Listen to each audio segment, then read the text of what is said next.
Yeah, we back at it, y'all. Technical difficulties, but we back, man. You now rocking with the most poppin' Knicks YouTube channel on the net. I am the objective fan, straight out of Kings County, New York City's finest, and you know the vibes, y'all. Sorry for the error. This time, this was my fault. I forgot to put my charger in my laptop. No worries. I'm gonna do another little quick intro. Let the people pile in as they come. We definitely live. Got an action-packed show tonight.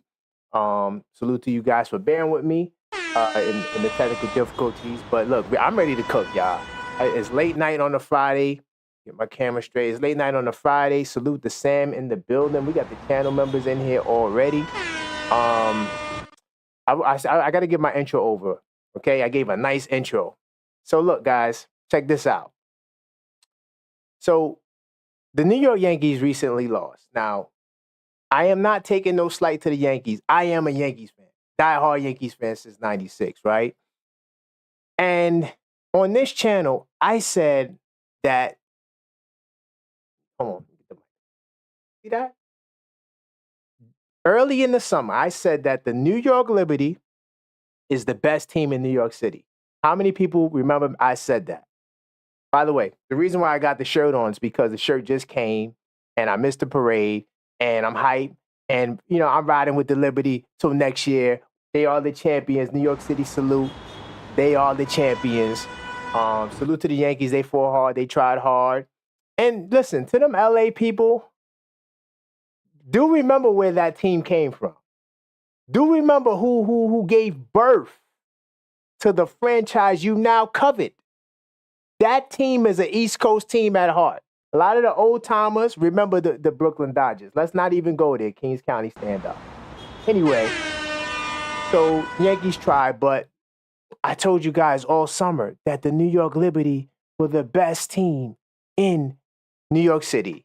And they represented. Now, I did have somebody on this channel. I can't remember who it was. I'm not sure if it was Joe Curry. I don't want to put this on his name. Salute to Joe Curry. He is a channel member.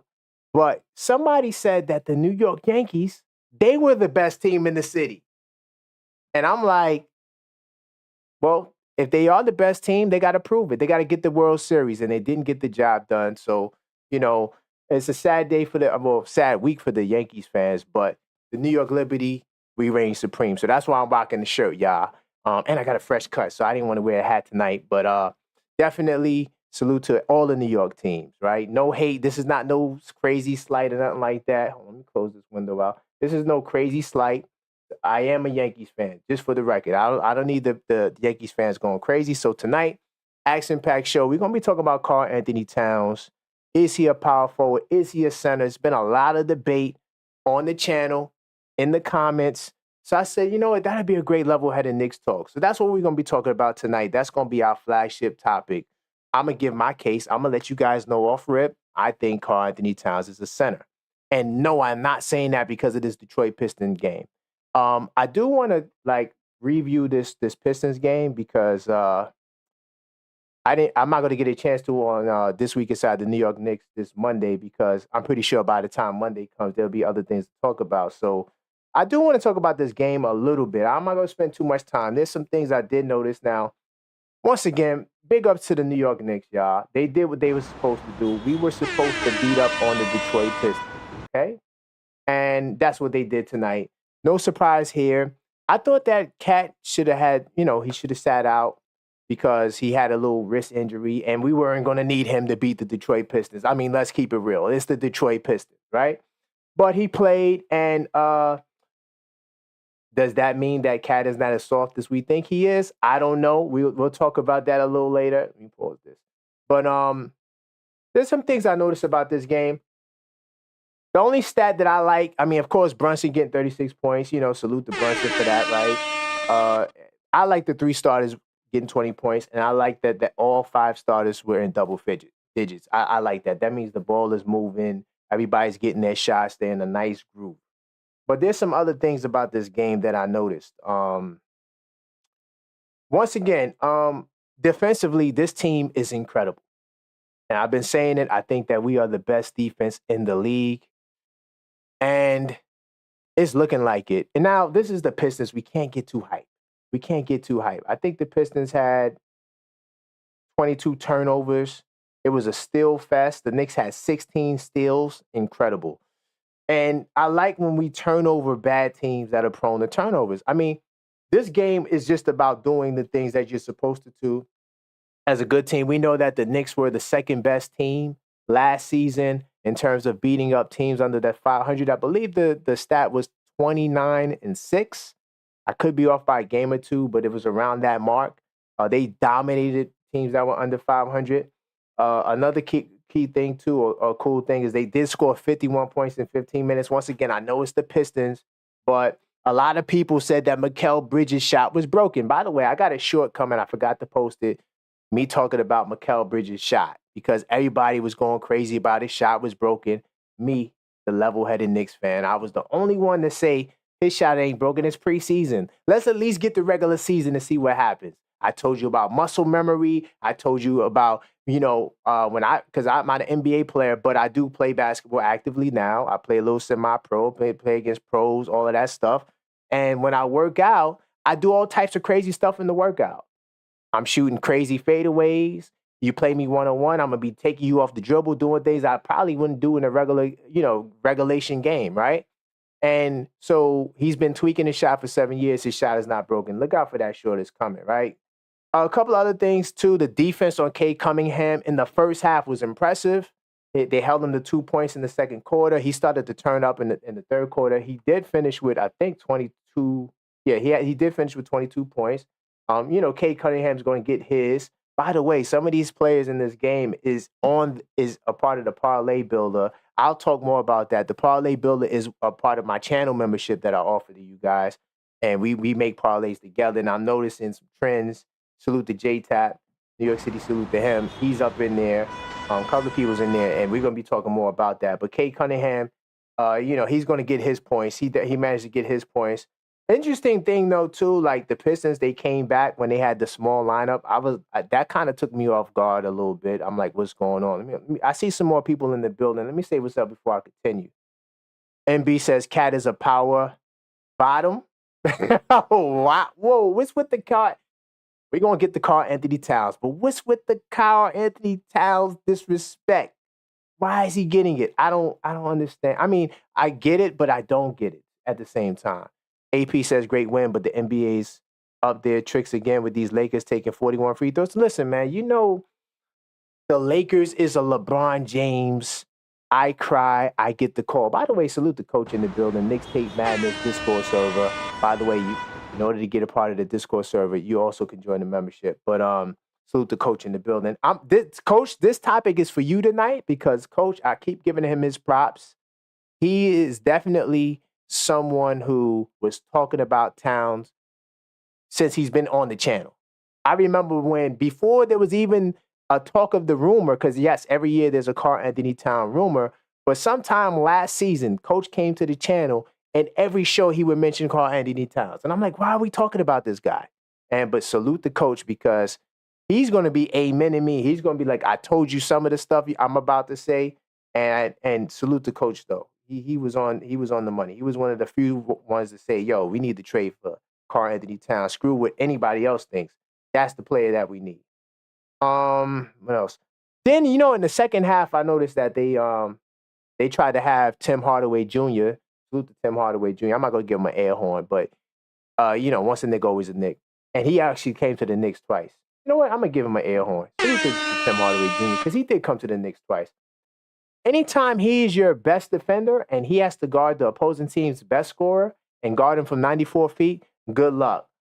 He was guarding Brunson in that third quarter, especially 94 feet. I do have to note that Brunson did a spin move into a step back that was spectacular. I was like, oh my God, because I was thinking about a future show talking about Brunson and the pressure, is it getting to him? But I'm like, nah, it's too early. Right? It's too early. Brunson's going to get back in his flow. And Brunson showed me that, of course, against a mediocre defense like Detroit, he's going to do his thing. But Brunson's going to be all right. I have no concerns about Brunson. So, in the pick and roll, my God, guys, are y'all noticing that these guys are becoming more comfortable in pick and roll? They're doing all types of, I don't need this here. They're doing all types of different stuff that they wasn't doing in the earlier on. Like they're adding new wrinkles to the game. Did you notice how Josh Hart was able to get a shot off of their pick and roll? Because when they run pick and roll, they can create action not only for each other, but for other guys. And Karl-Anthony Towns is a better passer than you think he is. For those guys that are not on the Karl-Anthony Towns bandwagon, but that pick and roll, oh man, I can't wait to see more of it. It just looked really good to me. Let me see anything else from this game. Yeah, every time OG Anunoby hits the floor, I get worried. And am I the only one that feels that way? OG Anunoby, every time he hits the floor, it's like, oh my God, what's going on? Brunson got a steal. That was cool. Let me see. We talked about pick and roll. And that's all for this game, y'all. I just wanted to warm up the mic, talk about the game for a little bit. Anything else you guys want to talk about this game? We can talk about. Interesting, too, another thing that happened in this game was Karl-Anthony Towns. He was the designated free throw shooter. Anytime you got a big man that is lining up. When's the last time you seen that? The big guy, he's the guy they're going to shoot the free throw on a technical foul or, some type of loose ball, something, whatever they want to call. When the team can select who they want to shoot the free throw and they put your center on the line, yeah, we're going to be talking about Towns tonight. Listen, if you are Karl-Anthony Towns, I'm not going to say hater because hopefully the haters don't feel comfortable coming on this channel, right? But I'm going to say this. If you're somebody who's a harsh critic of Karl-Anthony Towns, yeah, you might lose your mind tonight because I'm going to go in tonight. This is one of them level-headed Knicks talk shows where I'm going to be going in. Let me see anything else from this game. It's good to see the young boys get some time. He did play Ariel in them 5 minutes. It's good to give them some run, especially because you never know, injuries happen. You've seen these guys getting these little, ticky-tack injuries. So you just never know when Kolik might have to go in the game, right? You never know when Dadier might have to go in the game. You never know when Ariel has to go in the game. So it's good to give these guys run. Oh, by the way, I got to give a New York City salute to Jericho Sims. Jericho Sims, I'm not saying he's the end-all, be-all. I'm not saying, oh, my God, he's spectacular. But I am going to say that Jericho Sims held it down, y'all. 6 rebounds. He had a block. Yes, he had 2 turnovers. And the turnovers look really bad. I think after he had 1 turnover where he stepped out of bounds, Towns came in the game. But besides that, Sims has looked okay. He's not going to take a shot, right? But at the same time, he's looked okay. Is Ariel the better player? Yes. Do I want to replace him right now? No. So let me jump out of level-headed, out of research mode right quick. Start reading some of your comments. Let me see. 41 free throws, and they only won by 6. Facts, AP. Yo, AP, the Lakers is a walking cheat code. And yo, honestly, I wouldn't be surprised if the Lakers repeat as the in-season cup champions. I wouldn't be surprised. Because it seems like they get up for like trivial stuff like that. No one cares. I mean, they care about the NBA Cup because you do get paid, but it's not that's not a championship. Sam says he's more afraid of JB getting hurt. Ooh. AP agrees. OG, same thing with OG. Yes. Well, Sam. Well, if Brunson, I mean, he's the best player, so it's always a concern if anybody gets hurt, but especially Brunson. But it's just when OG hits the floor, though, y'all. It's just, to me, it's just like, I don't know. It's just too iffy. It's just too iffy. But see if you can guess. AP says, I'm so sick of the Lakers. Listen, AP, no worries, because when April comes around, they'll either be eliminated in the play-in game or they'll be out in the first round. So don't even worry about the Lakers. It's not like we will see them in the finals. Yeah, I'm not worried about them. But yeah, I'm definitely sick of the Lakers too. And do you notice how they always get, like generational talent? Like every 10 years, the Lakers get like a top player in history of the game. Like how's that even pop? Anyway, they're walking cheat code. By the way, if you notice the hats, and you like any of the hats that's scrolling on the bottom right corner, you definitely can check my Lids affiliate link in the description of this video. Select some hats. Like I said, Lids is the great place to get hats because they're always discounted. More than likely, you will not pay full price. And they also have free shipping at times as well. So definitely check out the links in the description. It definitely helps the channel out. Anything else before I want to get started? Oh, before I get into this topic, this is why I got to check my notes. I just want to say hi, Gills Arena. Hello. Hi, Gil. Hi, his arena. The reason why I'm bringing up Gil's Arena, I watch that show consistently. I might say I watch every episode, but I honestly, guys, I look for the Knicks takes because they love they love bashing the Knicks. So anybody who bashes the Knicks, you know how I get down. Don't make me do a 2-3 hour show addressing you because I will, right? So recently, after the Karl-Anthony Towns game against Cleveland, you remember when everybody was making a big deal about, oh, he only took 8 shots? I'm like, guys, relax. It's only 4 games in. This is why you come here. This is level-headed Knicks talk. I'm not going off the deep. Guys, in my review, let's keep it real, of the game, did I say, oh my God, the Knicks are great, they beat the Pistons? Or was I like, yeah, I like this, and this. I noticed subtle things about the game, right? I take notes about interesting moments. I didn't rave about, oh, yes, the Knicks are back. They blew out the Pistons. No, I got to stay grounded. It's only 1 game. And no one expected us to not win the game, right? So those guys on Gil's Arena, and I'm not going to spend too much time. I just wanted to say hi. They were ridiculing Towns, and this is part of the reason why I'm doing the topic tonight. They said that Towns is better. He doesn't fit as a center on the Knicks, right? This is only after 4 games. 4 games. He doesn't fit as a center on the Knicks. I mean, 3 games at the time, actually, because the Cavs game was the 3rd game. And he doesn't fit as a center. He's better as a power forward. I said, huh? Now, some of you guys may agree with that. I'm going to get to that in a second. But here's where it gets funny with Gil's Arena, right? Because these guys, they make a living on social media bashing analysts who never played the game, right? Bashing people who don't have the knowledge and don't have the thorough, feel for what basketball is supposed to be. But they make so many mistakes. And literally, the next game, salute to Karl-Anthony Towns, by the way, I have no concerns about these Knicks. I really do believe in my heart, mind, body, and soul that the Knicks are a great team. They just have to give an opportunity to show it, and they will show it. The next game, he puts up 43 with 13 rebounds. They do another segment on the Knicks, and guess what?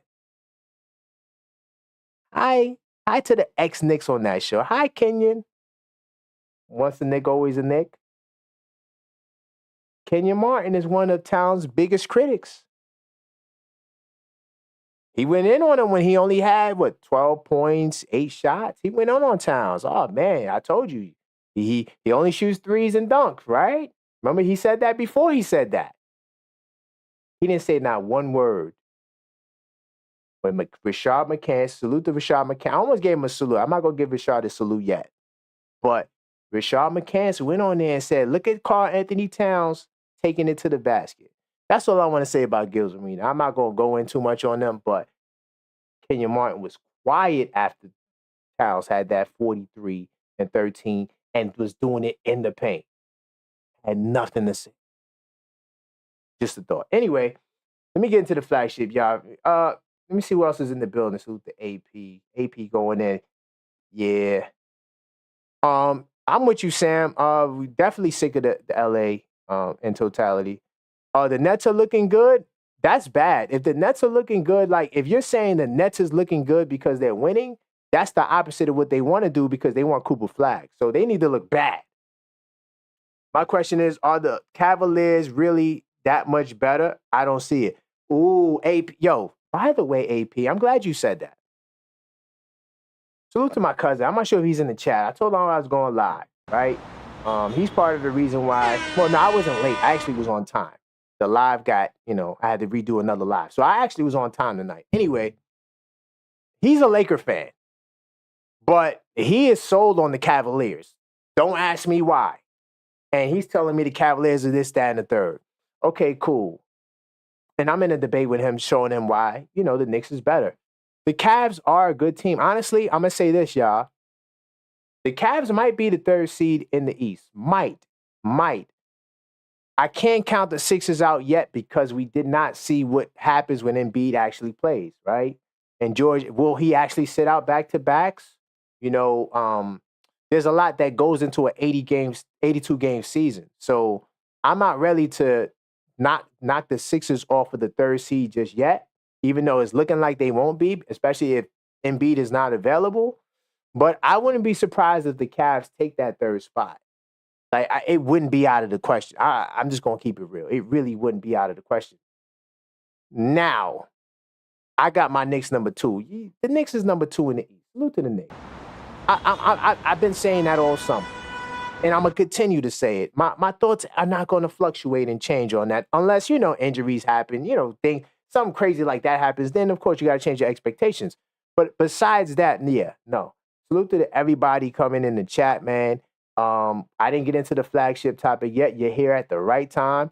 Definitely hit the like button. Like I think AP said that earlier, or whoever said that, salute to you. Hit that like button, y'all.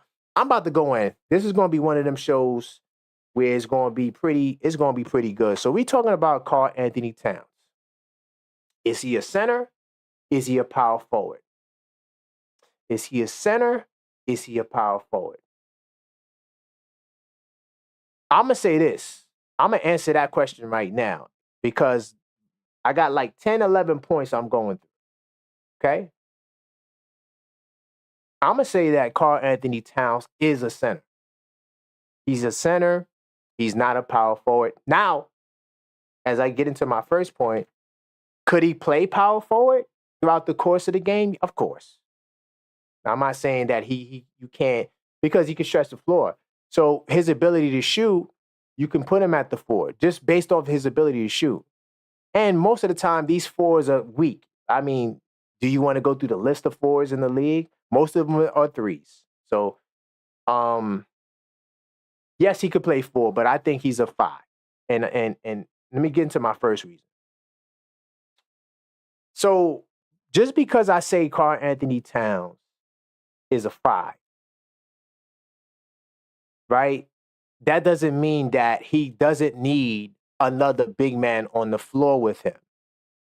And the big guy who I like is Precious Achiuwa, right? I think Precious Achiuwa starting, I still want to see it. I love Josh Hart. Salute to Josh Hart. New York City, salute to Josh Hart. He became a Yankees fan, right? Even though he's from Washington. Isn't it the Washington Nationals out there? I don't know. But salute to Josh Hart. He's a Yankee fan.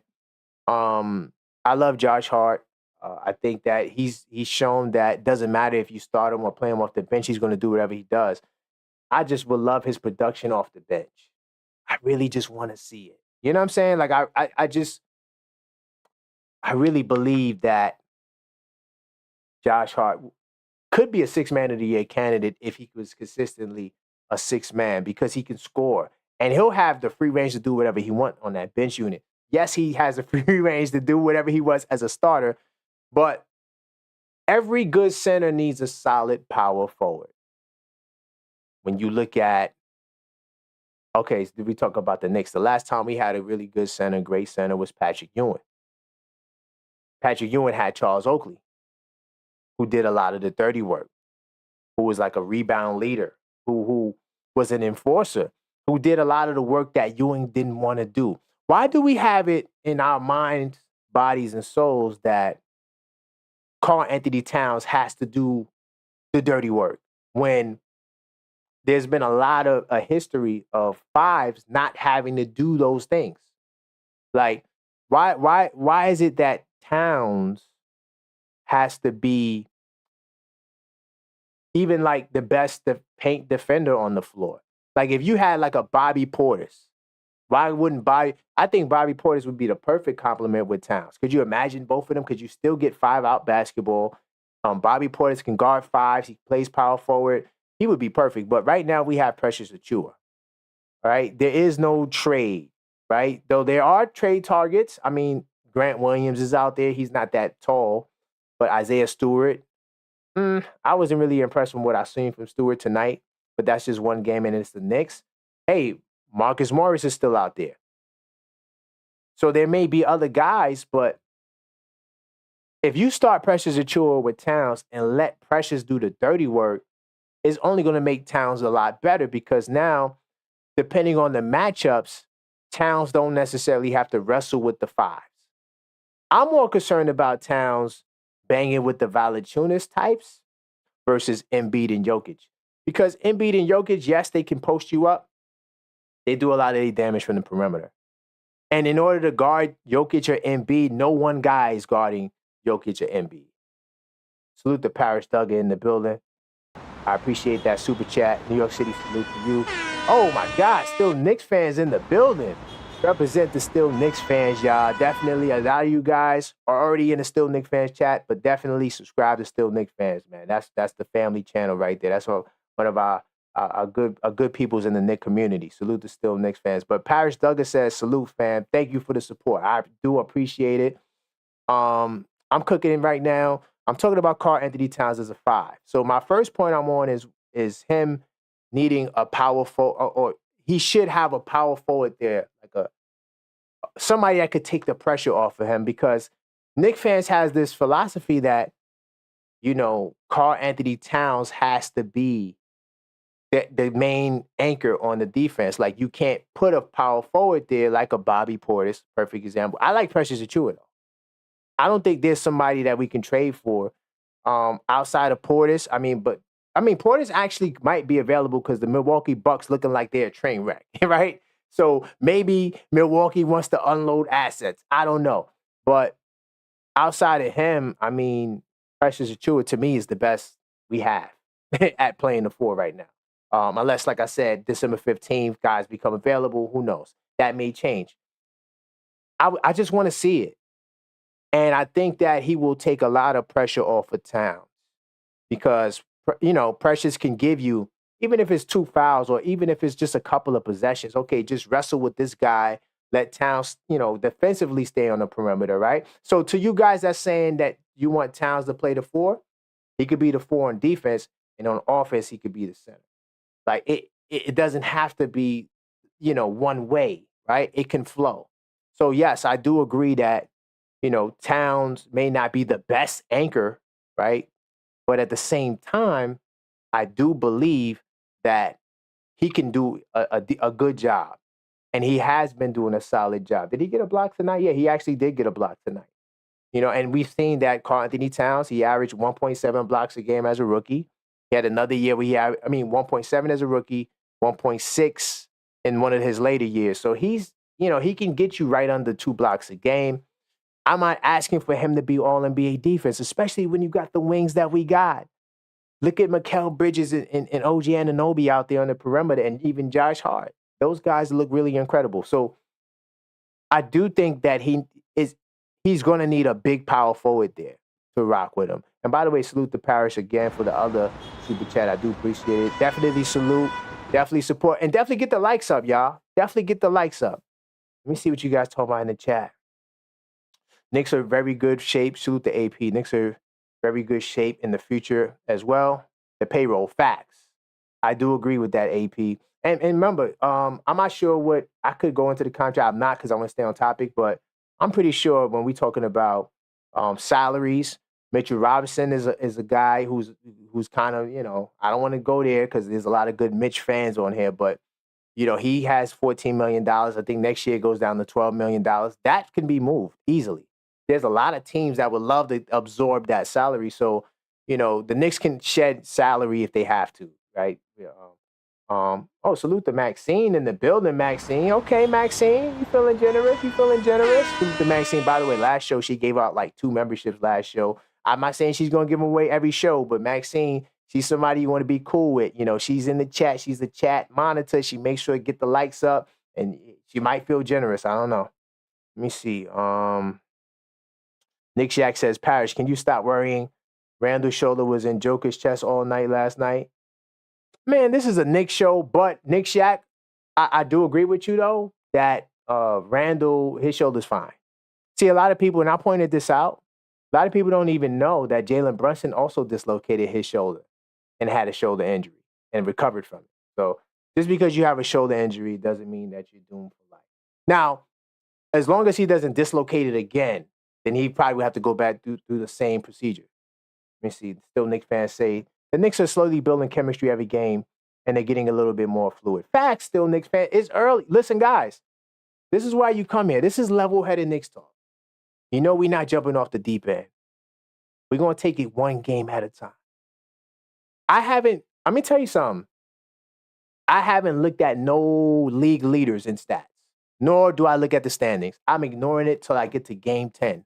Because right now, I'm arguing with my cousin. He's a Laker fan, saluting Cleveland. It doesn't make sense to me. Whatever. He thinks Cleveland is the best team in the league because they're 6-0. The key word in that is 6-0. Let's relax. So yes, still Knicks fans, I'm riding with you. Now let me get to my second point, right? Also, like I said earlier too, I'm gonna repeat it. I don't mind Towns getting spot minutes at the 4. So understand that too. Spot minutes at the 4, okay with me, but I don't want him starting at the 4. And I'm gonna get more into it a little later on as to why. Now, point number 2, Towns at the 5. So for me, there's no debate. Towns is the center, right? He's clearly the second best center in the East. He's clearly the second best center in the East. I had a list somewhere.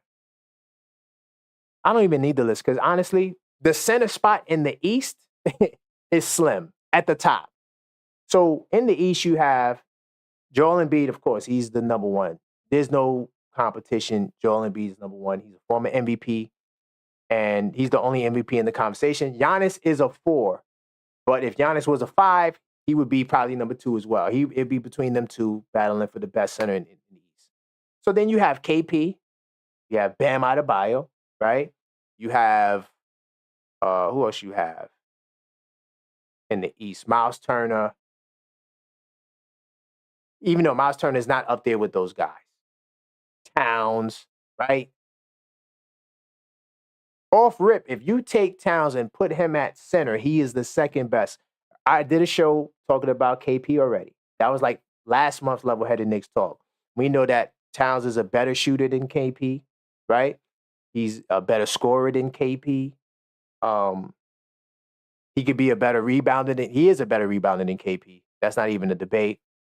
The one thing KP does better than Towns is block shots. That's the only thing KP. So we know where Towns stands. For me, and once again, and I don't want to slight Bam Adebayo too, because Bam Adebayo is All NBA defensive team, first team, right? He was first team last year, right? He's an all-star and he's an Olympian with a gold medal. I'm not trying to knock Bam Adebayo. To me, Bam Adebayo is a 4. If you put Bam at the 4, he would be incredible. But Bam at the 5, he's no match for Towns. To me, yes, defensively, he might give him the edge over Towns, right?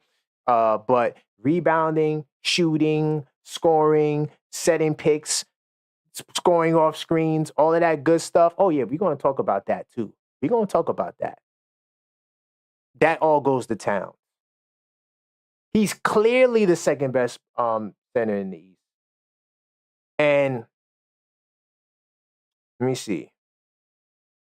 And I'm not acting like the East has the best centers. Clearly the West has probably a better talent pool of centers when you really look at it, because you have Jokic over there, right? You have Sengun. You have, who else you got over there? Yeah, there's a couple of guys in the West. I'm just off the top of the head right now. But Karl-Anthony Towns is among the best centers in the game right now. If you put Towns at the power forward position, He's still one of the best, but now you got Tatum and you got LeBron and KD, and then you know it, it's just a lot more going on at the top of the power forward position because you have a lot of guys playing power forward who are not really power forwards. And in my opinion, that's karl-Anthony Towns. Now, could he play some power forward? Yes. Right? But in my opinion, Towns is better at the 5. Right? And of course, he's at an all-star level too. How many Eastern Conference centers are at an all-star level? It's only 3. KP was an all-star one time when he was with the Knicks. That's it. Let me see what you guys tell me before I move on to the next point. Still Knicks fans, that's crazy. Cleveland looks good, but let's see what happens next time they play the Knicks. Of course, listen. As the Knicks continue to roll, they're like a snowball. They're going to snowball into, and that's going to lead to an avalanche, bro. It started out 1-2, but it could easily go to 20-5. Easily. Only thing that hurts the Knicks is health. But we're not going to put that out there because we're going to stay positive. Let me see. Knicks Gear, because the big front court. Man, that big front court is smoke and mirrors, y'all. That, first off, all right, I'm going to spend a little time on this. So, I give them the paint. Defensively, in the paint, they can alter shots. It's tough to get baskets in the paint. Outside of that, that defense is food. Who is their go-to perimeter defender? Okoro? He doesn't even start. He gets like 10, 15 minutes a game. Who is their go-to perimeter? Mitchell and Garland have to play defense. You know how much energy you have to expend defending and having to score? Trust me, Cleveland hasn't played anyone. They only played us. They played Orlando without Paolo. And Orlando came back. So I'm not even worried about Cleveland, y'all. Oh, Nick Shack says Capella. Yeah, Capella's up there, but Capella's not up there with the All-Stars. Nick Shack. Capella's up there, but he's not up there with the All-Stars. I still think Towns is better, right? Capella's better defensively, of course, but offensively is no comparison. Off picks, there's no comparison. Capella is strong on the boards, but I think Towns can. Don't be surprised if Towns averaged 11 rebounds a game. Only reason why he didn't get double-digit rebounds tonight because he only played 27 minutes. Wait, hold on. Towns did get double-digit rebounds. Yo, you know what's crazy? You know what's crazy? I just caught that. Towns did get 2 rebounds when he came back in the game in the fourth quarter. Because I ain't going to lie, when the fourth quarter came, I kind of was half watching because the game was over and I was just waiting for Ariel to get in it. I ain't going to lie. But I do remember he took Sims out and put Towns in, and Towns had 9 rebounds. So I was like, oh, damn, Towns going to finish with 9 rebounds. He's going to snap the 10-rebound stretch. But he wound up getting 11 rebounds. So, hey, there you go with that. Cleveland is a bad matchup for New York. Knicks will be champs. Are you saying that because you saying that? Oh, I get you saying Cleveland's a bad matchup for New York, meaning that New York is going to kill them. Not that they give us a problem because they don't. Trust me, they don't. And when we get Precious Achiuwa back, that tweak when you put Precious in the starting lineup with whoever else you want at the wing, trust me, that's going to eat. It's a different game. I can't wait for the Knicks. Matter of fact, hold on. Do I got my schedule somewhere around here? Yeah, where's my schedule? I'm going to circle on my calendar when we see them again. I don't know where my schedule is. I'm gonna circle it because I now you guys got me hyped for this next Cleveland game. I ain't gonna lie. Oh yeah, my schedule right here. You know I keep my. Look at that. I did this myself. Look at that. Who's doing this? I keep track of stats. Listen, y'all. When we see them again, hold on. Cleveland. When we see them again. Dang, you don't see them for a minute. We got a little stretch. I see here in the new year. It can't be. Wow, we don't see Cleveland again to the new year. Wow, that's crazy. So yeah, we're gonna be a different team by then. Sure. Let me see. Brunson. Oh, so Knicks will be champs. You saying that Brunson, he played like it was game 5 in the playoffs. He didn't facilitate. Yeah, but Knicks will be champs. That's what I see. Guys, we can't, it's only 3 games. We can't get caught up in it put it like this.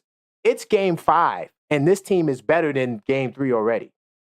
I'm not saying they miles apart. I'm saying that the more games this team plays together, the more dangerous they're going to be.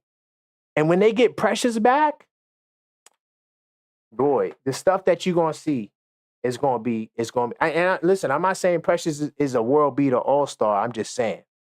Now, let me get to my third point, y'all. Let me get this train rolling along. My third point is Karl-Anthony Towns playing the center was the whole point of the goddamn trade.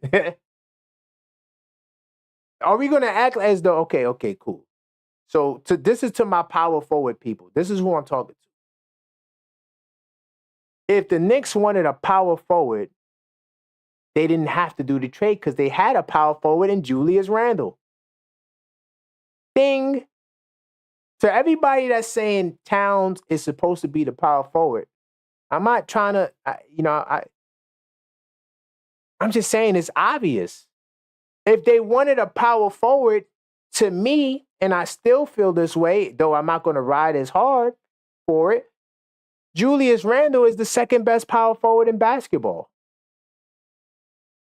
I said it, even though he's not with the Knicks no more. To me, nothing has changed. The only thing that might change is he's going to get less shots. But outside of that, Julius Randle, to me, still is the most pure power forward in basketball.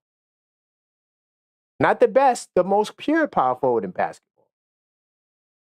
So why would I trade the most pure power forward in basketball and a potential 6-man competitor or nominee in Dante for another power forward? I said this, y'all. I said that Randle is the better power forward. Towns is the better center. Randle is not as good at the 5 as Towns is.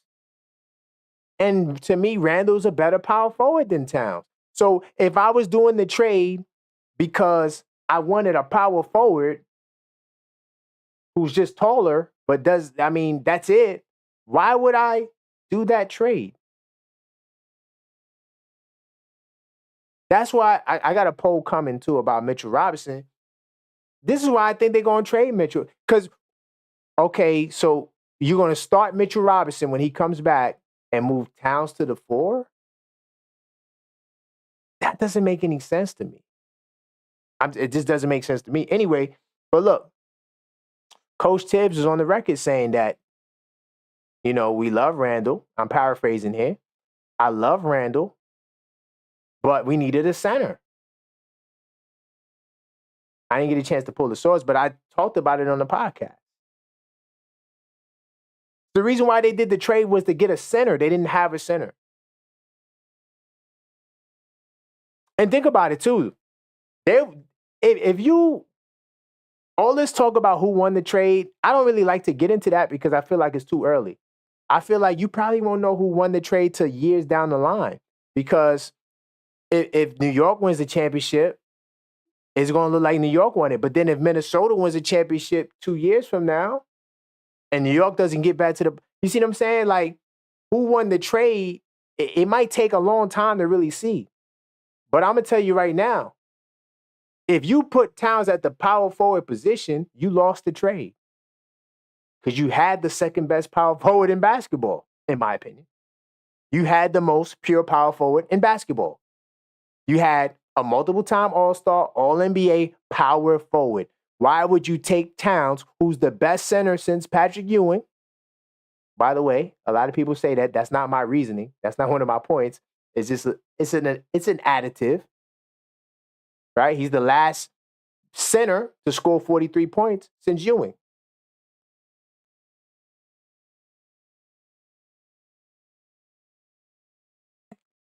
How many power forwards score 40 points on the Knicks? He'd be a dime. Not a dime a dozen, but it's not as special. It's not as special. Let me see what you guys talking about in the chat before I get to my 4th point. We moving right now. Andre Bryant says Randall is in the top 2 power forward. Okay, who's better than? All right, Andre Bryant. Who's better than Julius Randle? Giannis. I don't count Tatum because to me, there's all right. So look, there's guys who play power forward that you probably would say is better than Randle. Let me clarify that. I'm talking about guys that are pure power forwards. Zion Williamson, Paolo Banchero, Pascal Siakam, even though he's kind of a 3, but he plays a lot of 4. I'm talking about those guys. I'm not talking about Tatum. I'm not talking about Tatum and them. But yeah, if you're talking about Tatum and guys that played powerful like LeBron, even though to me, like I would take Randall right now over LeBron only because LeBron's 40. Of course, for his career, LeBron is better. So let me just, clarify that to people who's listening. The outspoken introvert. I'm with you, yo. Let's leave town at the 5. But you know what? Outspoken introvert, I have to do a show because all week in my comments, Towns is not a 5. So I said, okay, let me let me take some notes and let's think about this. Let's do a show on it. But it was the purpose of the trade. Tony Starr says pure power forward stick to the paint. Yes, pure power forward stick to the paint, but you got to play on the perimeter too. So just because Randall plays on the perimeter, that doesn't mean that he's not a pure power forward. But when it's time to take you to the basket, guess where Julius Randle's going to put you? In the basket. Outspoken introvert, this isn't the 90s no more. Facts. Exactly. So you got to shoot 3. You can't play like, this isn't the night. God, you cannot play like Charles Oakley. Okay, let me tell you, and this is no offense to Charles Oakley, but Charles Oakley's skill set, not the actual Charles Oakley. Charles Oakley's skill set is Jericho Sims. You got to pass, you got to dribble in some cases, and you got to shoot. If you can't do that, you're not getting no minutes. How many pure defensive? All right. So look, let's look at the league, right? You tell me the pure defensive power forwards or the pure power forwards that just rebound and get layups. How many of those guys are starting in the league right now? I'll wait. When you look at the power forwards in the league right now, one, they're not even really power forwards. They're small forwards, right? In some cases, they're shooting guards, and they put them at power forward. So, like, the traditional, that's what I'm saying, like, so it's not that Randall don't have modern stuff to his game. I'm saying that he takes you to the basket the way guys are, used to. But he has the new school, too. Randall also is jacking up them 3s and playing from the perimeter. Nick Shat says, our spacing was great last year. We scored more points in the paint than any team. That's a fact. The reason why Nick Shat, we scored a lot of points in the paint was because, one, our best scorer, Jalen Brunson, was one of the top paint scorers in the league. And 2, we ran a lot of pick and roll action, and all of our big guys were roll men. So sometimes we try to get them lobs. Julius Randle also attacks the basket, and he made an initiative, too, to attack the basket. OG Anunoby, when he's not hitting the corner 3, he's slashing to the basket. Josh Hart, when he doesn't get the heart to shoot an open 3, he's slashed. So, like, it's a team of guys that was taking it to, even RJ Barrett, when he was there. So, yeah, last year we was one of the top paint teams. I don't know if we get there this year because I just feel like, Coach Tibbs was talking about shooting 43s a game. So, I don't know. We'll see. Randall, not tough Randall, just a one-trick pony. I don't want to make this about Randall. But that's not. I disagree with that. Randall is tough. He's definitely among the tougher guys in the league. Matter of fact, when KG tried to bully him, there's a clip on it. Randall was not backing down, and this is like a young Randall, and this is veteran OG legend Hall of Fame KG. A lot of guys will be intimidated in that moment, man. KG, yeah, okay. So it was the purpose of the trade. All right, cool. So I'm gonna go to the next one. And this point is kind of like self-explanatory. Karl-Anthony Towns, right, is the best Okay, I'm gonna try to put this in simpler terms because I don't like the way I wrote it. You don't have a better option at the 5 than karl-Anthony Towns.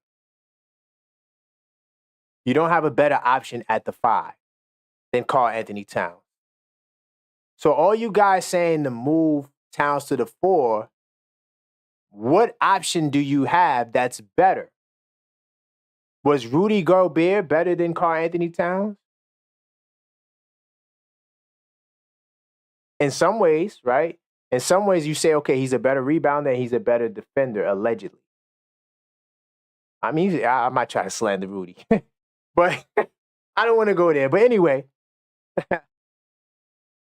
Rudy gave enough, like, okay, well, he's better at this and this, so we're going to put him at the 5.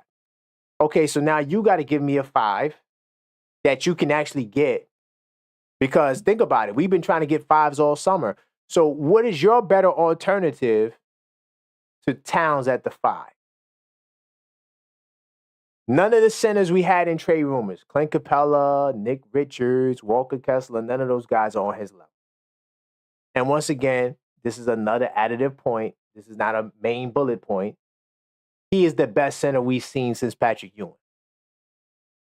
He's already did something that no one has done since Ewing. He's already did it in 3-4 games. I'm just saying. Why are we talking about Towns at the 4? But look, here's what's going to happen, y'all. We're going to win games. We're going to win games. And then everybody's going to be like, Towns is really good at the 5. But me, the objective Knicks fan, level-headed Knicks talk, I've been saying that from the beginning. At least give it time. Even Jericho Sims, right? And proof on the podcast. Go back and look at the previous podcast. When everybody was saying, yo, we need to take Sims out and put Ariel in, I said that I wanted Ariel from the first place. So I didn't change my mind. I wanted Ariel to be the backup center from the beginning. I said, yo, Ariel needs to be that guy. He needs to be the backup center. To me, he's better than Sims. But because Sims got the job, you can't do that. You got to let Sims rock out. We can't take Sims out the lineup because, look, he's looking better. I mean, he's still rough. He's still rough. I mean, I'm not saying Sims is all that, but he's doing better. You got to give him credit. He's becoming more aggressive. He did attempt a shot, and I think it was blocked. Now that I remember, but you know, he's doing better. You gotta let him rock for a little bit. Cause look, when Precious comes back, you know, Precious is gonna make Sims' life easier because if you have to take Sims out the game because he's literally stinking up the joint, in comes Precious. But you guys don't have a better alternative than Towns at the 5. You don't. Let me see. Let me read some of the chat. Salute the Paris Thugger. Oakley was Bobby Portis. Yeah, no, I'm not gonna say that. Oak was a decent shooter though. Like not 3-point shooter, but Oak had a little mid-range to his game. So maybe Oakley was a bad example of what I was trying to say because Oakley did have the mid-range game. He could play in pick and roll. Not really a roll threat, somewhat of a pop threat. But his toughness and defense and all of that would probably get him time. But to be a power forward today, you have to do more than what Oak was doing. You got to dribble at times. You got to pass. I'm not saying Oakley was a bad passer. I'm not going to say he was a good passer. But he definitely wasn't hitting the 3-ball. You got to hit the 3-ball today. You find very few power forwards that can't hit the 3-ball. So that's why I like Precious too, because I'm not saying he's a 3-point option, but he could shoot the 3-ball. Let me see what you guys talking about. Next will be chance a healthy Mitch at the 5 next to Cat. Yeah, but okay, so can I touch on that right now? All right, I'm going to say this, because I think I'm going to touch on that in my next point, what you just said, by the way. We did not bring Cat here to, and matter of fact, I'm going to reiterate my earlier point because to me, that's even stronger. We did not bring Cat here to be a power forward. We brought him here to be a center. That's the reason why he's here. He's not here to yield to Mitch. So when Mitch comes back, now Towns slides over. No. Towns, the marketing is already there. Best center since Ewing. Ewing came back to the franchise to work with the franchise. He is the center. Now, will Towns slide and play 4 occasionally? Of course. I said that earlier. Yeah, he could play a little bit of 4. There may be times where you play him and Mitch together. I don't have a problem with that. But you didn't bring Towns here to yield to Mitchell Robinson. And he also was added to the fact that he's not a better option at the 5 than Towns. He's a better defender. Is he a better rebounder? When's the last time Mitch averaged 10 rebounds a game? Just saying. Let me see before I read. I read a couple of more chats. Now I'm gonna get into my 5th point. You said put Haporti with the starters? Nah, man. No, I don't want to see Towns. I hear you. I get where you guys are going. But that's why I started off with my first point. And if you just joined, you can listen to it again. I give a brief statement to reiterate what I said. I said that he needs a solid power forward to go with him. My lineup, guys, is Precious Achiuwa starting over Josh Hart. Put Josh Hart on the bench. That's what I want. Because now Precious Achiuwa, he still is a 4, but he might could play a little 5 on defense. Precious Achiuwa could be on the perimeter if you need him. He moves. He's a slasher. And he could be in a dunker spot. It's perfect. But Precious does not have to be in the dunker spot. You see, if you put Mitchell Robinson on the floor, he takes away a spot where Towns can operate. Because Towns, one of the things he did in the game, I forgot to add, that was in my notes, was the modern day post-up.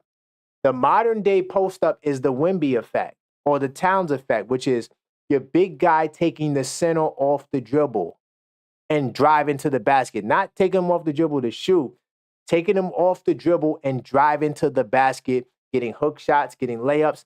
That's the modern day post-up. Karl-Anthony Towns showed it tonight. He did it one time, I believe Stewart was guarding him. Can't remember the quarter, but one of the times he took him off the dribble, boop, boop, boop, drove on him. And I say, yo, that is the modern day post-up. And that's something that Wemby can do as well. So, yeah. Last comment I'm going to look at. Mitch and had Randall and Cat has OG.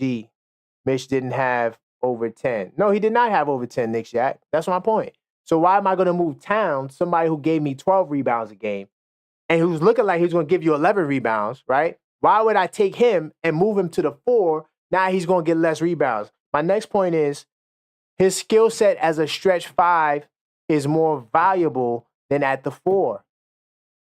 His skill set as a stretch 5. Think about how many guys. Okay, I just said it. Tell me a power forward in the NBA right now that can't shoot the 3 ball. I'll wait.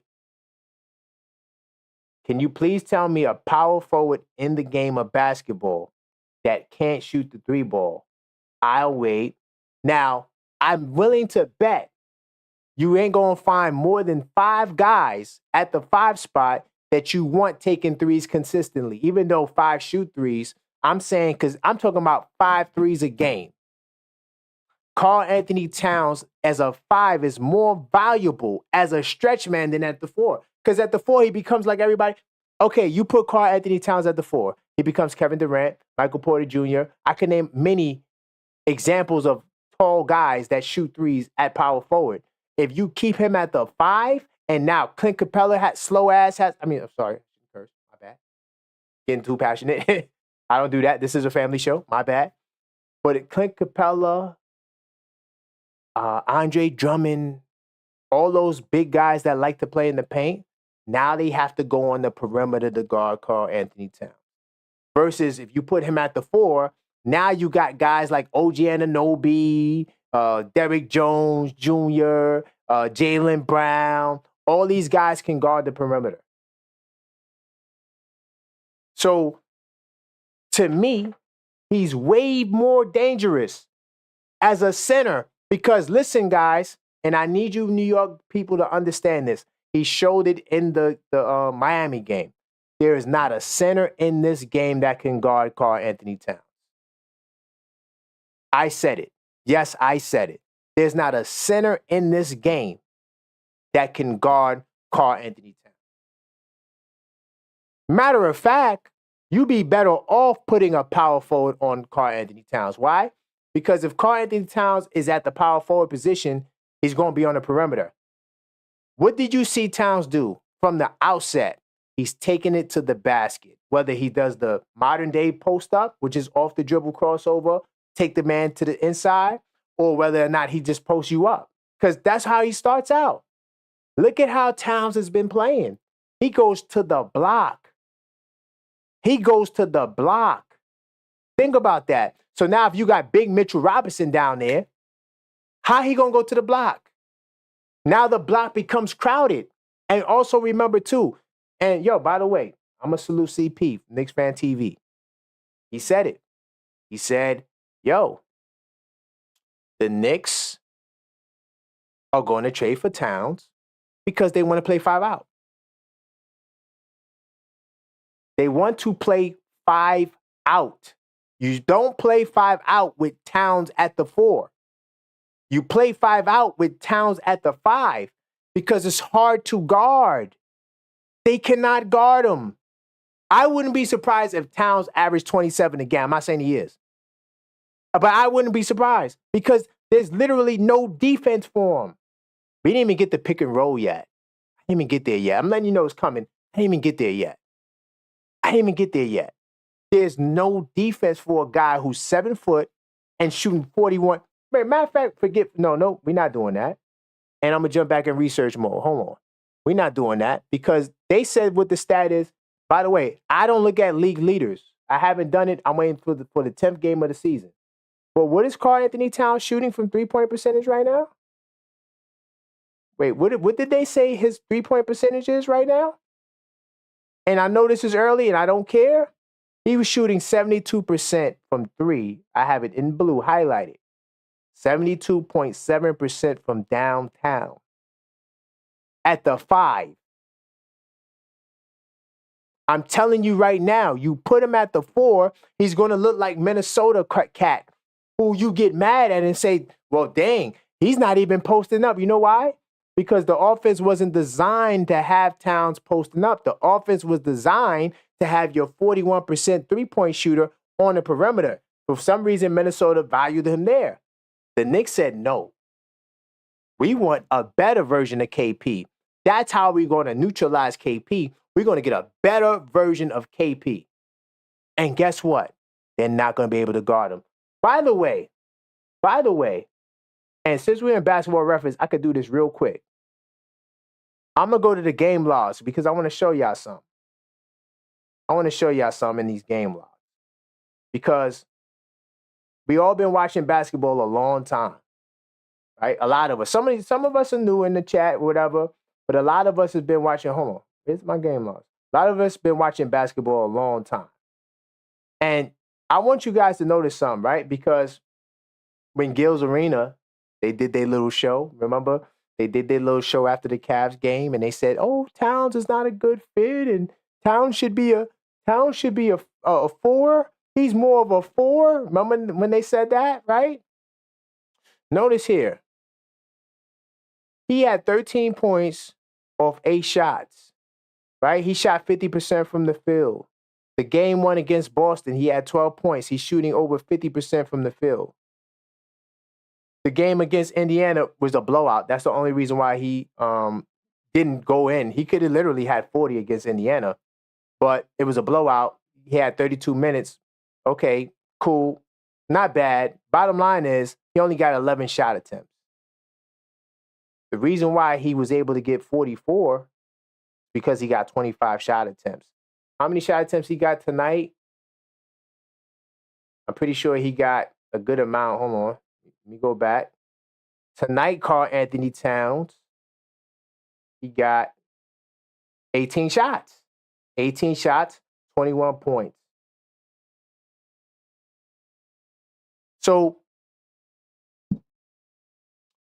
the point of me saying this is that, one, the season just started, so we got to relax.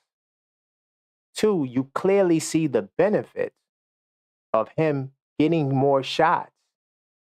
The fact that he's unguardable at the 5. I know it might sound crazy to some of you, but he can't be guarded. Let me see where I'm at right now. Hold on. Cause I got a lot more, and I still got some good stuff I ain't get to yet. Cause I'm see, like, if you're new to the channel, by the way, hit that subscribe button, hit the like button, hit the bell icon so you get all my videos. If you're new to the channel, y'all, I don't like to just go soft or just give 1 or 2 reasons. I give 10 reasons. I go deep, like very deep. So that's what I do. So I gotta bury this point that Towns is a 4. It does not make no sense for him to be a power forward, y'all. I gotta let you guys know it don't make no sense. It really doesn't. He was not brought here for that. He was not brought here for that. Think about his ability to take guys off the dribble, the modern day post up, and get a layup.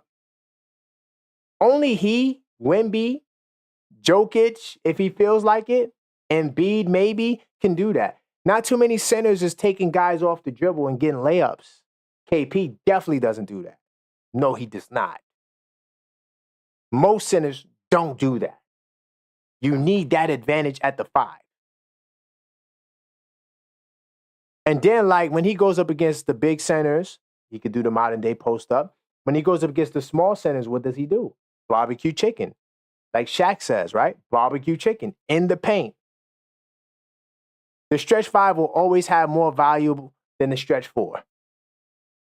Like, if you say, I don't even think people even use the term stretch 4 no more because everybody can shoot threes. Is it? Oh, he's a stretch 4. Okay, which 4 doesn't shoot threes? I'll go in the chat. Can you guys point out a starting power forward in the NBA today that doesn't shoot threes? And no, I'm not going to give you Draymond Green, but Draymond Green does shoot threes if he's open. Not that he's a good 3-point shooter, but tell me the 3-point shooter that doesn't shoot the threes. Let me see what my people saying in the chat. Paris Douglas Brunson's MVP material, playing 3 out. It won't matter. Last 60 games in the playoffs. I'm not sure what you guys talking about. But it does. You just got offense on your mind. Cat needs a rim protector. Okay, Paris Douglas. I'm not sure when you came in, Paris. My first point, I'll go back. My first point was, like any great center, Towns needs a power forward. Jokic plays no defense. I didn't even go there. Now I'm going to go there. Jokic plays no defense. Karl-Anthony Towns is a way better defender than Jokic would ever be in life. Now we gonna go there. I didn't want to go there.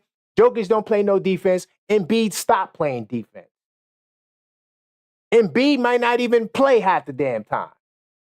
Talking about defense. Jokic don't play no defense. Why is that not a demerit on his report card? All KP does is block shots at the rim. KP plays no defense outside of that. And it's easy to play defense when you got 4 guys that all play defense. You got Tatum, Brown, White, Holiday. What does KP have to do? Guys, salute to you if you watch the live play-by-play with me. Who remember when I said that Al Horford is the weakest link? That's the guy you have to target. But guess what? It's very hard to get to him because they play matchup zone, and then they'll do something like Holiday on Towns. So when you set the screen, you switch. And now when you do the switch, it's going to be Tatum or Brown. So, and Boston is a special team. Not everybody can do that. But defense, none of the other top centers in the league, besides Bam and AD, play defense. So we talk about Towns' defense. But The first point I said to finish this point was that he also needs a solid power forward, a Aaron Gordon, a Bobby Portis, right? He needs that. And I think the best, option we have is Precious Achiuwa. I think Precious Achiuwa can do that. I really do. I think that he can take off that pressure because, yes, he's small and he's not a 5, but he has experience guarding 5s. And I said that every great center has a solid power forward enforcer type. I went through the list. Jokic has Gordon. Ewing had Oakley. Embiid never had it. And that's why Embiid never won.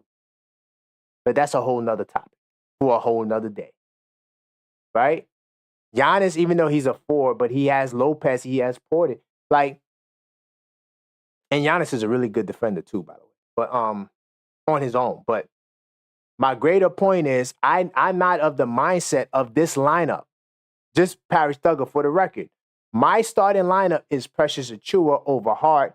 Bring Hart off the bench, let him be a 6 Man of the Year candidate and give him like 35 minutes off the bench. That's my lineup. For the record. Salute the Mortal Cuts in the building. Let me see what else you guys are saying. I hear small ball 5 more than stretch 4. Facts. Yeah. Thank you, outspoken introvert. Karl-Anthony Towns is not special as a 4. He's not. He just has height. But there's a lot of 4s with height. You know what I'm saying? But they don't even use it. And then everybody got on Towns because, like I said, that's not what those boys in Minnesota want to do. Rudy Gobert controls the paint. Towns was a spot-up shooter. He was like a better Michael Porter Jr. Knicks Celtics use off-the-ball screens to get three-point shooters open shots. Facts. And that's what you know what, Knicks Shaq? You got a good eye because that's what the Knicks need to do. And you know what else I want to see the Knicks do too with Towns? I want to see some of that 2-5 pick and roll with Mikal. I want to see Mikal come off the pick and roll too. So he could get some mid-range opportunities, right? Because Towns is a threat. So the big man, if he's going, it's good luck. He can't even, if you don't got the defense like the Celtics, switching that pick and roll, good luck. Because you got to deal with Towns or Bridges, and they both can shoot, and Bridges wants to slash, and he wants to shoot in the mid-range, and Towns can do both. I do want to see that. You're right, though, Nick Shaq. You got a good eye. The best power forward in basketball can't shoot threes. Okay, you want to talk about Giannis. All right, I give you that. I really should take Giannis out. All right, that's a good point. You know what? Giannis is the best. He's not a three-point shooter. That's a big fact. You got me there. I can't. Listen, this is level-headed Knicks talk. I'm not going to act like you guys ain't have a strong point there. But he is the exception. Can I at least get that? He is the exception. Of all the guys you say the best player who is also named the Greek Freak. Who's literally a 7-foot point guard, but at least he thinks he's a point guard. And he dribbles, he takes guys off he don't got handled, but he can do little dribble moves and to get a first step. And that's all he wants to do is get a first step to get by you and dunk on you. That's all he wants to do. To me, okay, it's just really athleticism. It's not skill with Giannis. But, okay, you want to use Giannis. Zion could shoot the 3-ball, though. I'm not giving you Zion. Zion is not that bad of... Hold on. Let me pull up Zion's stats right quick. This is level-headed Knicks talk. We got to make sure we on point. I'm not going to give you Zion because I think Zion, I'm not saying he's a great 3-point shooter. Don't get that twisted. Let me see. Zion, he's shooting what? 30. He's shooting 33% for his career. Now, last year, he didn't shoot well. Hold on. No caps in my raps. I'm going to put it on the screen. No worries. So this is Zion Williams, right? And this is what he's shooting from 3. So last year, he didn't shoot too well. But he don't get a lot of 3s up. All right. You want to add Zion to the list? But to be honest, though, no, I'm not going to give you Zion. You know why? Because he's a 5 right now. Remember, the Pelicans ain't got no center. So Zion technically don't count because he's a 5. Let me see. You got to force Boston to drive. You know what? Paris Thug, you know what I want to see the Knicks do against Boston? Was they started doing? was I want to see them switch. I want to see them switch on pick and roll. That's something they did against the Pacers. They didn't do too much switching against the Celtics. I think if they switch and then they got to attack, yo, guys, I'm going to tell you what the Knicks need to do, right?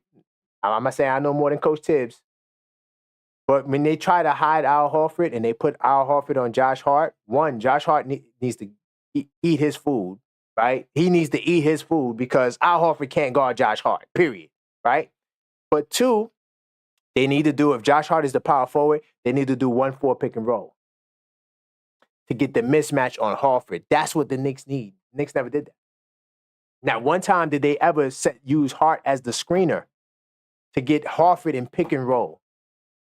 That's one of the keys to get Boston. You got to make Al Horford play defense, and whoever's at their 5 spot, Luke Cornett, the other brother. Damn, I feel bad. I can't remember this guy's name. He's related to my cousin. Tillman, yeah. Salute to my family. Yeah, they related to him. My cousins are related to him. By the way, yeah, you gotta put those guys in pick and roll. Let me see. My problem's OG at the 4. Nick Shack says my problem's OG at the 4 with the small forward. Nick Shack, that's what I'm at. Nick Shack, I just said it. I said that my first point was that he needs a solid power forward. I agree with you. OG cannot defend for us. No, it's not that. It's just that there's certain matchups like Mobley. Like, yeah, we don't need to see OG guarded Mobley. There's certain matchups that's not beneficial. Now, Siakam, of course, yeah, he can guard Siakam, but Mobley, see, here's another knock on Cleveland. I'm going to move on because I don't want to get off into too many tangents. Cleveland would be a guaranteed top 3 seed if they learned how to use Mobley and make him the second option. But they're not going to do that. Let me see where I'm at. I'm up to number 5, past that. Okay, guys, so look. So I'm not going to say it because I've been saying it, but I'm going to let some people who you respect at a high level, I'm going to let them say this next point, all right? And for this, I'm going to have to put my headphones on. I'm going to let these people who we all respect, I'm going to let them make this next point. I'm going to play something. I want you guys to let me know if you can hear it. So this is the Roommates Podcast, Karl-Anthony Towns episode. Great conversation, great episode. I suggest you watch it. I'm going to play the part I want you to hear. Here it goes. As the screener per 100 picks at last season. Can you guys hear that? Can you guys hear that? I can't hear it. I can't hear it. But can you guys hear it? Let me know in the chat. Can you hear the sound? I'm gonna play it again. Let me know if you guys can hear this. So you led the league in points scored as the screener per 100 picks at last season. So can you guys hear it? Okay, cool. All right, I'm gonna refresh it and play it again. I'm gonna let the great Josh Hart say this next point. Hold on, I gotta add. Let me get by this ad. And I'm gonna play it again. I'm gonna let the great Josh Hart, I'm gonna let him say this next point. And then I'm gonna go in after. Because I always come with the receipts. So listen to the great Josh Hart. Per 100 picks at last season. So do you like the pick and pop or you're a pick and roll kind of guy? Last year I was really good statistically at both. Hold on, I'll play it again. If you guys ain't hear it, I'm gonna play it again. Hopefully I don't get an ad this time. Hold on. Let me play it again. Make sure you guys hear this. So you led the league in points scored as the screener per 100 picks at last season. So do you like the pick and pop or you're a pick and roll kind of guy? Last year I was really good statistically at both. But I mean, it's whatever we need to do to win. So I mean, I think last game was a good game for us to utilize more pick and pop, like I told JB. And then there's gonna be games. All right, that's enough. If you want to catch more, you gotta listen to the episode. But did you guys catch that? He is the best per 100 possessions at scoring as the screener. I didn't say that. I didn't say that. They said that. Salute to the Roommates podcast. New York City, salute to them. You want to watch the whole episode? Watch. Good episode. I saw half of the Deuce McBride episode. We'll talk about that on Monday. He is the best big guy at setting screens, picking, rolling, or popping. He's the best. Is that skill set more valuable at the 4 or the 5?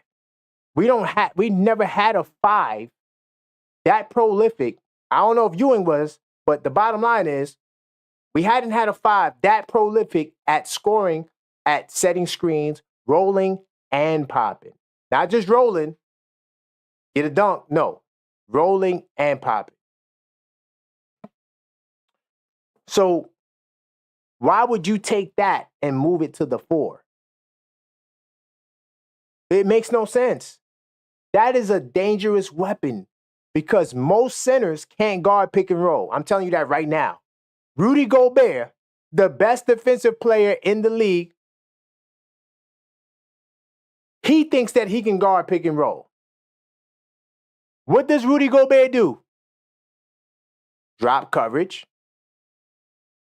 What do big men that can shoot do to drop coverage? They wind up getting the point guard on him or whoever's the other guy that was guarding the guy coming off the screen. And now he's shooting a 20-foot 3. I got a 6-foot guard like this. It's simple. The 1-5 pick and roll, which is the 1-5 is the point guard, is the 1. The center is the 5. The 1-5 pick and roll is the most deadly weapon that these guys have. I said this before this came out. I said that Brunson and Towns are the best pick and roll duo in the league. I said that before this came out. So when I heard this, I said, oh, I'm just going to add this to my argument. Why would you take that and move it to the power forward position when no one can do that at the 5? When you know that Julius Randle was here and we watched it with our own eyes. They run in dribble handoff with RJ, Brunson, Randle. Dribble handoff. No screen and rolls. How many times did you see a 1-4 pick and roll? Who was the number 1 screener for the Knicks? It's the 5-man. Isaiah Hartenstein, Mitchell Robinson. You don't have 2 screeners on the floor. Not in the Knicks system, at least. Not the way it's running.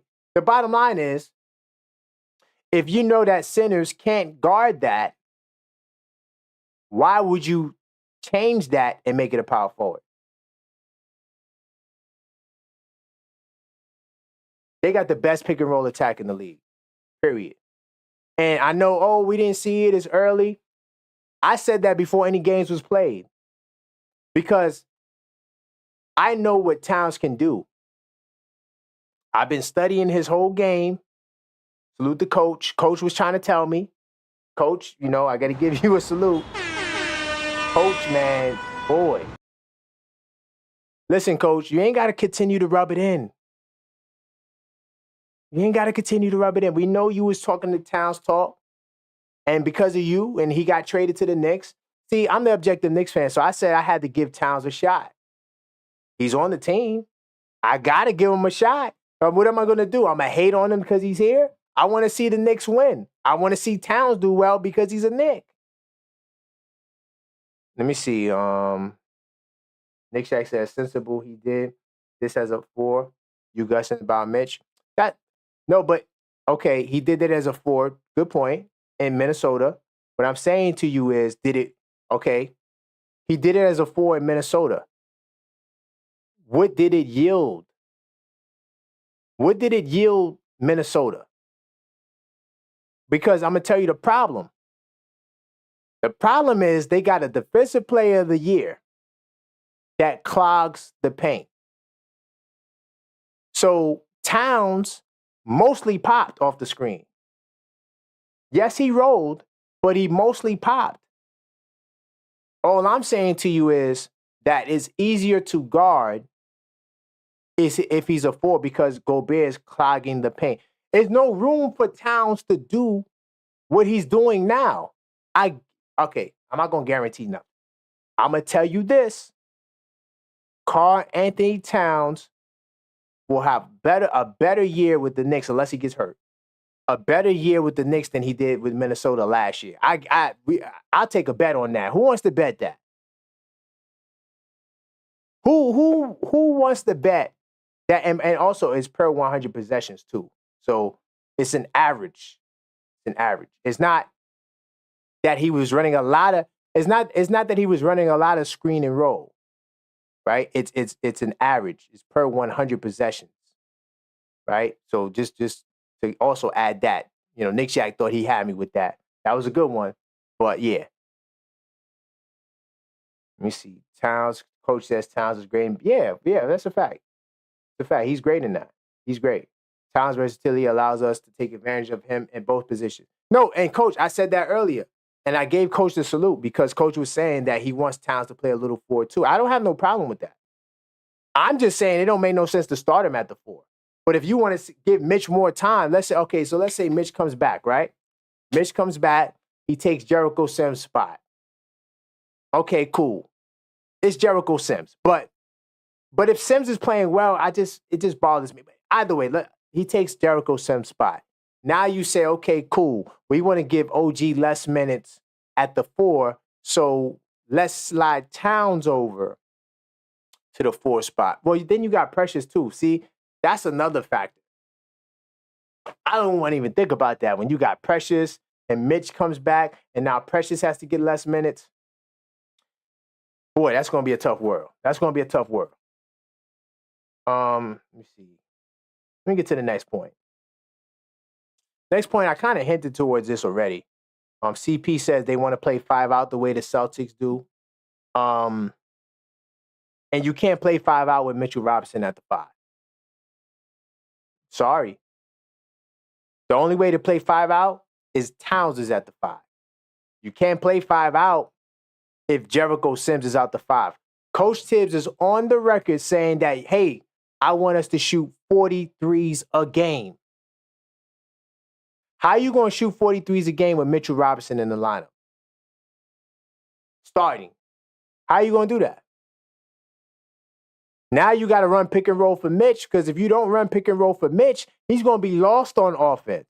That pick and roll is the only thing that gets Mitch going besides offensive rebound.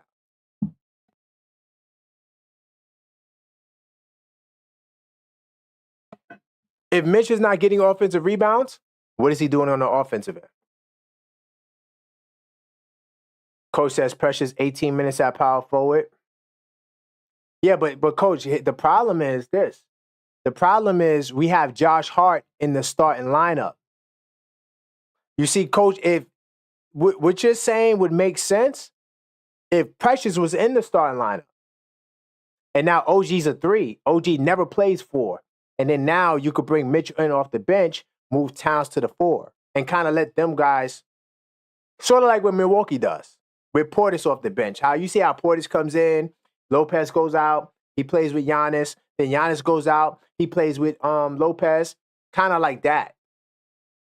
But if you're starting Josh Hart, now you have Mitch and Precious coming in off the bench. Good luck with that. But yeah, if you want to play 5 out, you don't play 5 out without Towns as a center. That's all. To readdress that point. My next point is, and I talked about this point before, and I'm gonna jump into research mode for this next one. Hold on, let me get this roommate stuff out of here. I'm gonna jump into research mode. Pow. So we back in research mode now. This is Karl-Anthony Towns, right? Karl-Anthony Towns' best years was at the 5. I know a lot of you guys don't want to hear this. I've been in debates. Oh, what do you mean his best years was when he was at the 5? Right? Why you keep saying that? When Karl-Anthony Towns was at the 5, right? He wasn't making the playoffs. Right? Remember that? Remember that point? Everybody like to do that point. Oh yeah, Minnesota they were terrible when Towns was at the 5. And you say that as if it's Towns' fault that Minnesota was terrible. So he came into the league in 2015, 2016 was his first year. They won 29 games. Sam Mitchell was his coach. Okay? No knocks to Sam Mitchell. But let's look at this roster, y'all. This is what he had to work with. They won 29 games. He had Ricky Rubio.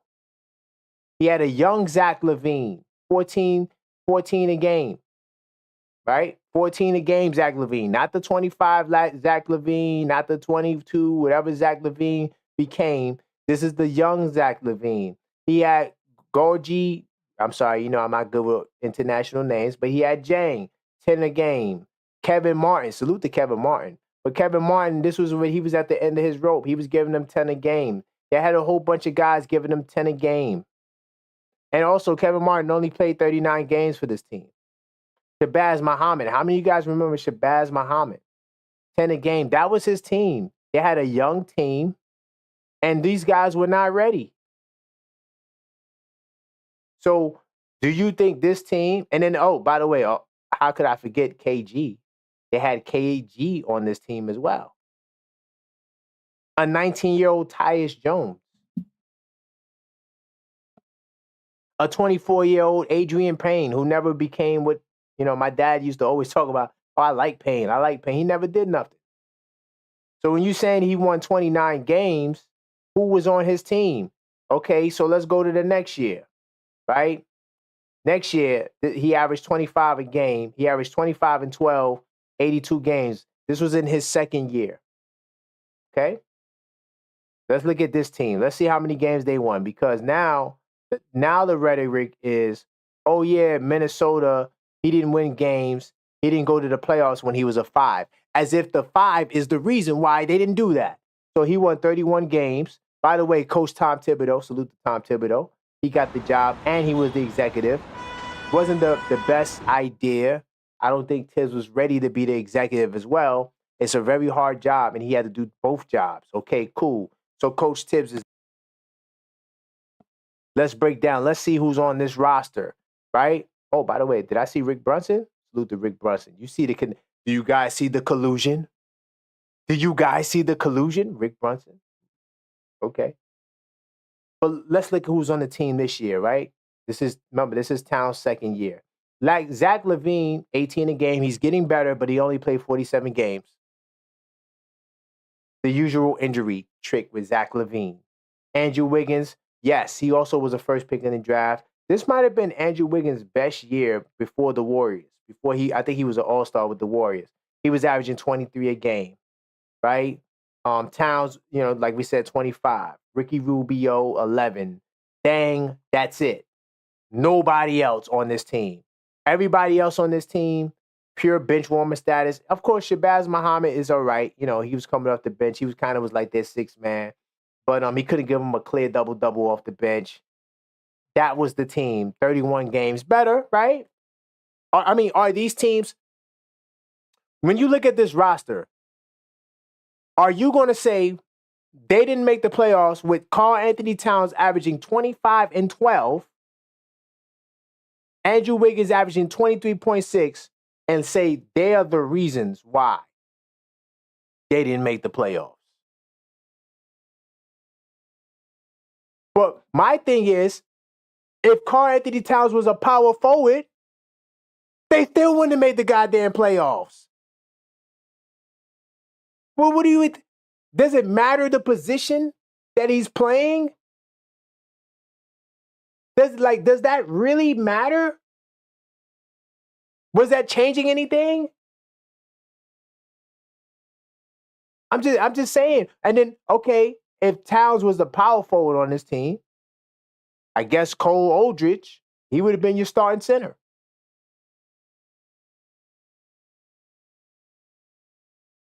So hold on. Before I go to 2018, we're going to go to 2018, right? 2018. Okay, this is his third year. He was an all-star. He made All-NBA third team. He was averaging 21 and 12. Do you notice a consistent theme here? 21 and 12, 25 and 12. He's shooting 54% from the field. He's shooting over 42% in this third year. The previous year, 36% from three. Are we noticing any trends here? All right, so let's pull up this 2017, 2018 roster. Yeah, I'm going through every year because you guys said, and by the way, in this 2018 team, they did make the playoffs. Yes, they only finished 8th in the West, but it was the West. It was the Wild Wild West. Okay? Now, this is Towns' best team in Minnesota before Ant-Man and that whole regime, right? Cool. So let's look at the roster now. Now Towns is in the playoffs. Let's see what's the difference.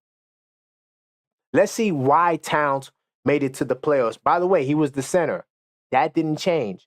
Karl-Anthony Towns was the center. They did have Taj Gibson, who kind of, oh, by the way, ooh. Did you guys just peep something? They had Taj Gibson.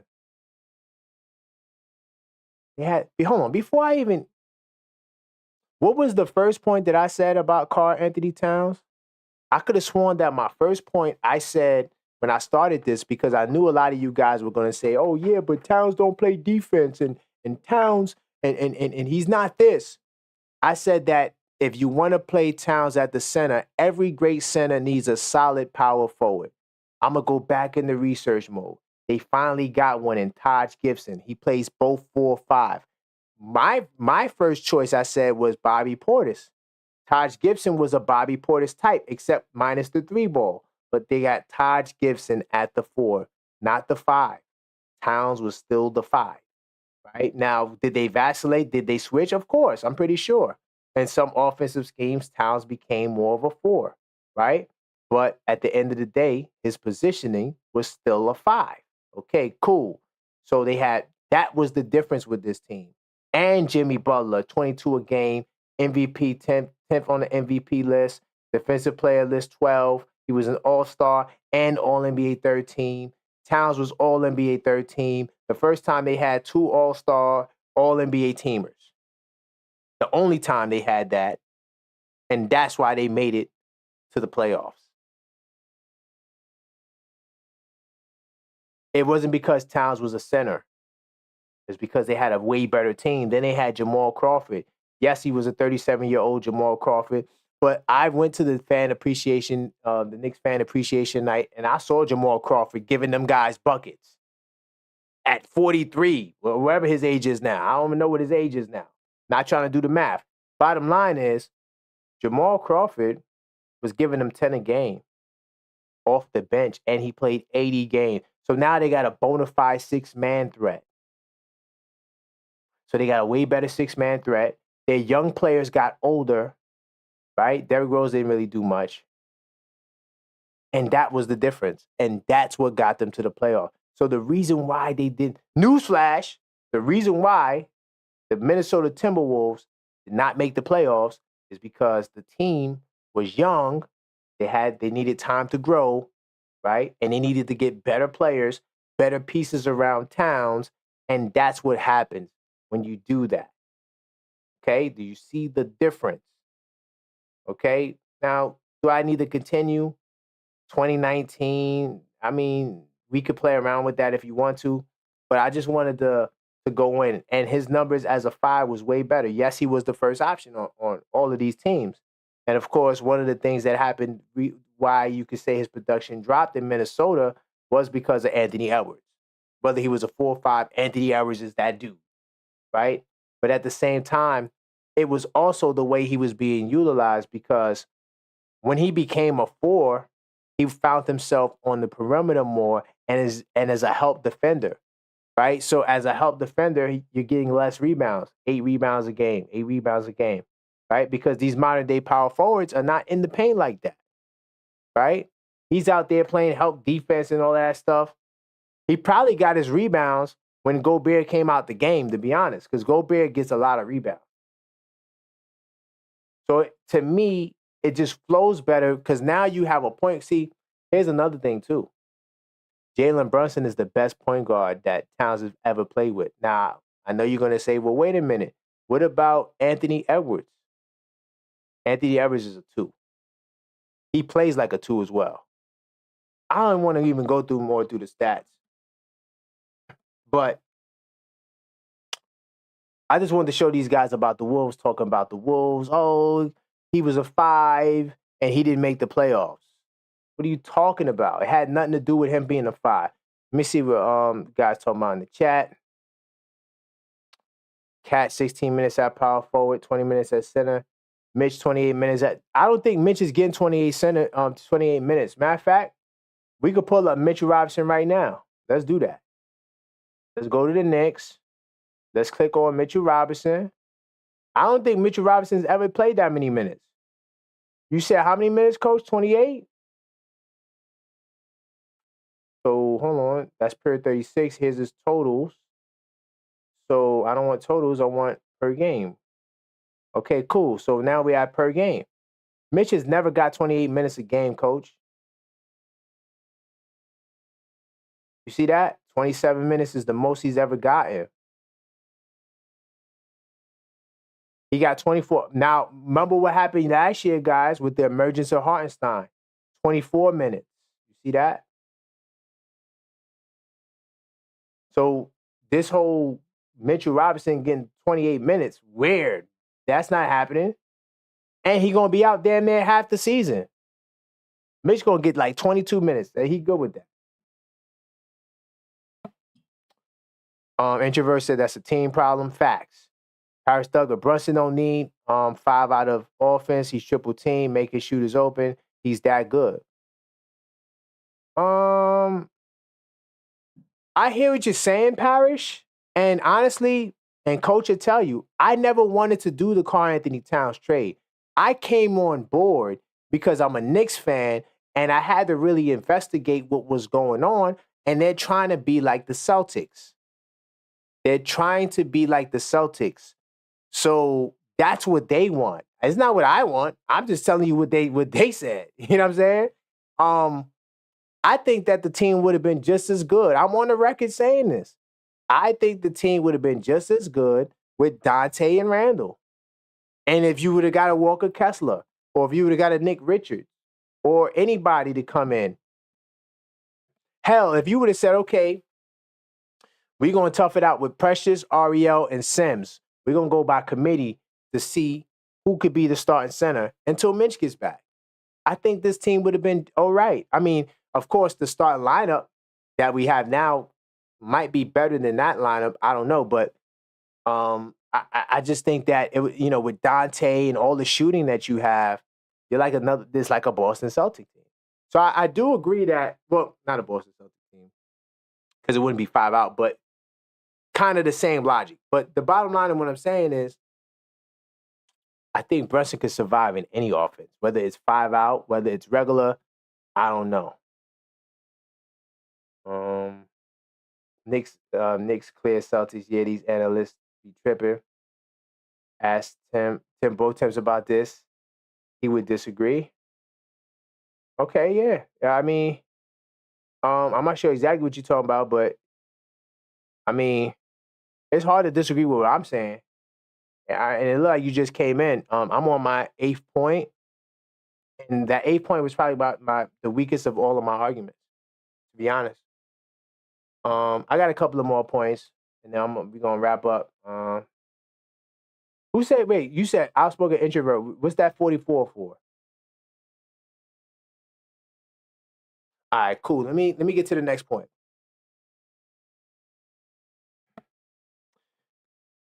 I'm gonna say this too. Towns just looks the part, y'all. I'm sorry, he just looks like a 5. I mean, his numbers. I mean, even if you just want to look at, I don't want to compare him to Mitch because I don't want people to feel like I'm picking on Mitch. I really don't. It's just Towns to me is the better option of anybody you want to name at the 5. There's not somebody who's a better option at the 5. He just looks the part. Like when you look at this right here, right? He's averaging, his career average is damn near 11 rebounds, 10.9 rebounds. He's giving you 11.3. Granted, it's 4 games. He's giving you 11 rebounds. Because he had 11 rebounds tonight as well. 22 and 11? Let's say this is Towns' final. Let's say this is what he averages for the year. I know it's just 4 games. but let's say that's the entire year. 22.5 and 11 is damn good to me because OG's giving you what he's giving you. Mikal Bridges is giving you what he's giving you. And by the way, I don't know what none of these guys average. I don't look at numbers before 10 games.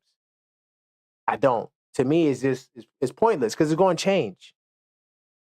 Right? Like these numbers probably will change.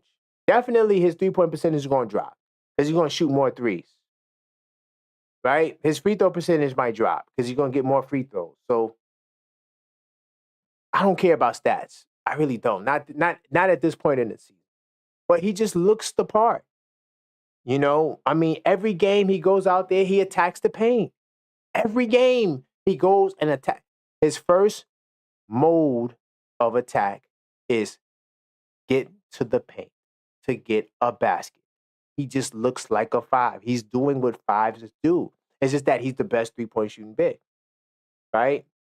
Then he's diving off screens. Not only popping. He's not only popping. He's rolling to the basket. He's not just popping out there. No, he's not doing that. He's taking it to the basket. I think at this point, y'all, it's time to abandon the power forward talk. Now, Coach, if you I'm with Coach, we could split it up. Oh, you said Crawford is 44. Outspoken introvert. And yo, Crawford is still nice, bro. I don't think I could even. I'm not saying I could ever guard Jamal Crawford, but I don't think I could guard Crawford. And I'm a really good defender, by the way. I don't think I could guard Crawford. Like, at 44, he's out there. His handle is still. He's still got an NBA level handle right now. Right now, I'm telling you, he's still got an NBA handle right now. My last point, I'm going to wrap up. But before I get to my last point, y'all, make sure y'all hit that like button, okay? Hit the like button. Definitely subscribe if you're not subscribed. I'm not sure where Maxine is. She probably fell asleep. But Maxine normally tells y'all that. So, I know she's going to want me to say that. Oh, by the way, once again, YouTube has been hating on me, guys. I don't know why. Normally, if you guys notice, I have my merchandise on the channel. For some reason, I'm still working on it, but you guys got to take a look at the Captain 11 merch line that I just launched. And, of course, inspired by Jalen Brunson, our captain, the Captain 11 hoodies. I got hoodies. I got mugs. All you have to do is go to shop.theobjectiveknicksfan.com. Of course, you get a little discount on top of it, 10% discount. And we got the mugs. We got the hoodies. Got more mugs. We got a hat, because it's getting cold outside. This is my favorite hoodie. I actually just put in for this right here. I can't wait till this gets to my doorstep. I'm going to be rocking this all the time. All right? So definitely take the time, go to shop.theobjectiveknicksfan.com, cop you a Captain 11 hoodie, and the New York Skyline edition is fire. So Maxie would be mad if I didn't share that. Definitely go check that out. So, oh yeah, also, you know what, Sam? Get in the Discord. You know what, Sam? You're right. So let me show you guys how you guys get in the Discord server. So we got a Knicks Tape Madness Discord server that Sam is in, Coach is in, some of the guys you see on the chat is in there, and we talk basketball all the time, 24/7 Knicks chat, 24/7 NBA chat. And the way to get a part of that Discord server is definitely become a channel member, right? We got 2 tiers, 2 packages. We got the Starter Knicks fan. By the way, both tiers, both packages get you inside the Discord server. Okay, so we got loyalty badges to show that you're a member, like Sam and some of the other guys. We got members only live chats. Priority reply to comments anytime you drop a comment, because the comments is crazy now. I'm just letting you guys know, you guys comments, it's crazy. It's just a lot of crazy comments. So I could just literally filter out my members, my people, and get back to all your comments. I do this thing. I've been doing it. Salute to everybody who knows about it, all the members. I do this thing called my unfiltered thought. So sometimes it'd be 3 in the morning, 3 in the afternoon. I have a crazy thought. I share it with my members first before I bring it to the rest of you guys. It's called Unfiltered Thoughts. I'm gonna have more members only content as well. And like I said, even more discount on the merch. So the members get an even bigger discount on the merch. So definitely you will want to take advantage of that by becoming a channel member at the $4.99 level. That's what you get. So you get all of that at the $4.99 level. Okay, some channels you join, you only get like the badge and maybe a reply to comments at the $4.99 level. So then we got the hardcore Knicks fan. Now this is for people that are really serious about their Knicks fandom and they really want to support the channel. And this part, you're going to get access to more members only content. We got this thing called the Parlay Builder. Now, salute to J-Tap. Salute to some of the other hardcore members that are a part of this package, right? You get access to Gamble with me, right? We go in there, we try to make these picks, and we go make our money together. There was like 2 or 3 players that played tonight that's in our Parlay Builder that we would been tracking. And so far, based on what I've been tracking, we've been looking good. So in order to take advantage of the Parlay Builder, definitely join at the $14.99 level, connecting on social media. So other social media platforms, we definitely can connect. And more members only content. I got some stuff I'm in the works right now. Right now, besides Maxine, who's kind of like my executive producer, I'm a one-man show. So it's a lot going on, but I'm one thing about my membership, I do deliver on the membership. And of course, like Sam says, get inside the Discord. That's the best way to get inside the Discord. So I'm going to wrap up this last point. And my last point, honestly, should probably be my second point. Because the way the NBA is played now, a lot of us have this old school mentality when looking at the game. I really think that OKC, because salute to J-Tap, by the way, because J-Tap actually said, he responded to one of my unfiltered thoughts. He put a comment up and he said that the NBA is moving toward positionless basketball. I'm going to say this. Right now, we're in the age of positionless basketball. It's not coming. It's here.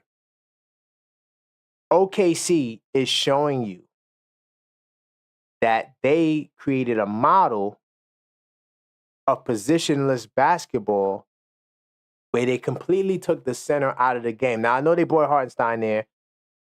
We'll see when he gets back off injury where he fits, right? But they got a 200-pound center.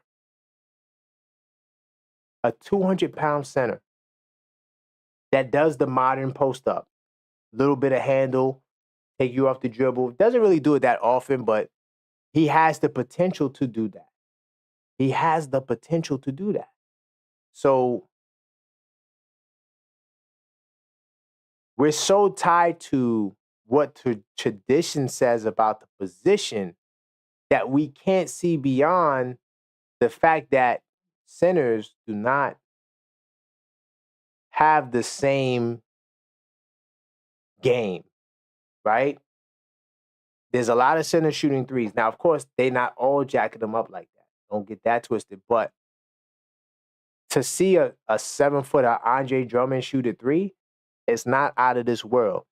One thing we know for a fact is that Towns is the best shooting. He's definitely the best three-point shooting big man of all time. That's not for debate. But just shooting, period, he's definitely in the conversation as well. He's a better three-point shooter than Dirk. I looked at the numbers. Don't make me pull it up. Dirk was great. Towns was on another level at shooting threes. And field goal percentage ain't that off either, but I don't want to go there. His advantage is more, it stands out more at the 5. Now, look, how many centers played the big 5? Oh, yeah, bully ball. How many centers play bully ball where it's like you got to bulk up down here? They're not playing like that. Some of the European bigs, Valanciunas, you got to have a little muscle to deal with them, but they ain't averaging 10 points a game, yo. They ain't, come on, dude. They're averaging 14, 12 points a game. They might give you a double-double. They're not dynamic like that. They're not like a Jokic level threat, right? But even Jokic, right? Like Jokic is not, yes, he can play bully ball, but I saw the game this year between OKC and Denver. They did double Jokic at times, but Chet guarded him mano a mano. The 200-pound 7-footer. He was outweighed by 60, 50, 70 pounds. I don't know.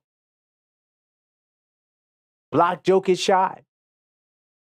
So the idea that your center has to be this big, bulky, tough, rugged, like that's early 2000s.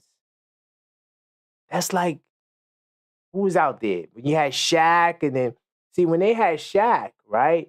Towns, yeah, I wouldn't put Towns on Shaq. Yeah, but Embiid shooting from 25 feet out. Yeah, he plays from the nail. Yeah, he posts up, but Embiid is, these guys are on the perimeter, man. I mean, Chet and Wemby is showing you where this 5 thing is going. You got to have skills on the perimeter to be a 5 in the future going forward. That's why is JaVale McGee, DeMarcus Cousins, Dwight Howard, why these guys are not in the league? Why not? It's because the style of play, while yes, they can be effective, the game has changed. They want guys like not just Wemby and Chet, because they are the anomalies. Trying to give a good example. I want to say Nick Richards, but he's not that. He's all right on the perimeter. He's not all of that. One, they value youth. That's one, because youth is cheaper, right? A younger player on the minimum contract is better than a veteran. So, like, perfect example is this: Landry Shamet is getting 2.6. Marcus Morris was getting 3.4. So it's like, if you filling out your roster, you tight on salary, you're gonna go with the younger guy, right? So that has somewhat to do with what's going on. But all right, so I'm gonna say it. My man from Duke, Kyle Flipkowski, they want guys like that. 7-foot guys that can shoot the 3, that can do more than just be a fixture in the paint. Zach Edey, yes, they got Zach Edey, but Zach Edey is talented, yo. Zach Edey is nice. I'm telling you right now, Zach Edey is nice. So he's not the norm, right? So you're going to have to do more than just be a big guy.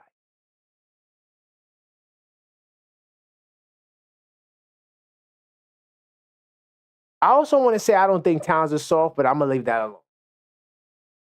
Let me see. The outspoken introverts is more about role and skill set.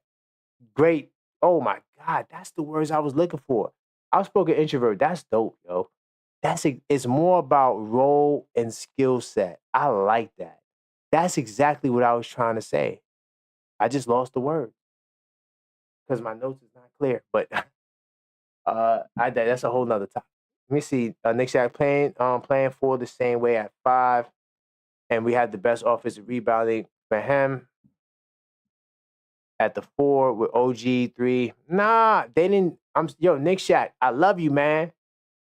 But they didn't do the trade to put Towns at the 4. You already had a better 4. Randall is the better 4. Why would I trade the best 4 I've had in a while to get a lesser 4. No, you traded for Towns because he can play the 5 and he's the best center since Ewing, and that's what they're selling to the crowd. Nick Shack Edey rookie of the year. Oh, definitely. Because when you look at a lot of the other rookies, like Alex Sarr, first off, their point guards are chuckers. Let's just start with there. Alex Sarr and Ricochet. You see what Trae Young is trying to average like damn near 37. Yeah, those guys ain't getting the shots. Nope. They're not getting no shots. Sarr is interesting because he is 7 feet, and if he can rebound, like the Mitchell Robinson effect, get some offensive rebounds, you might get opportunity.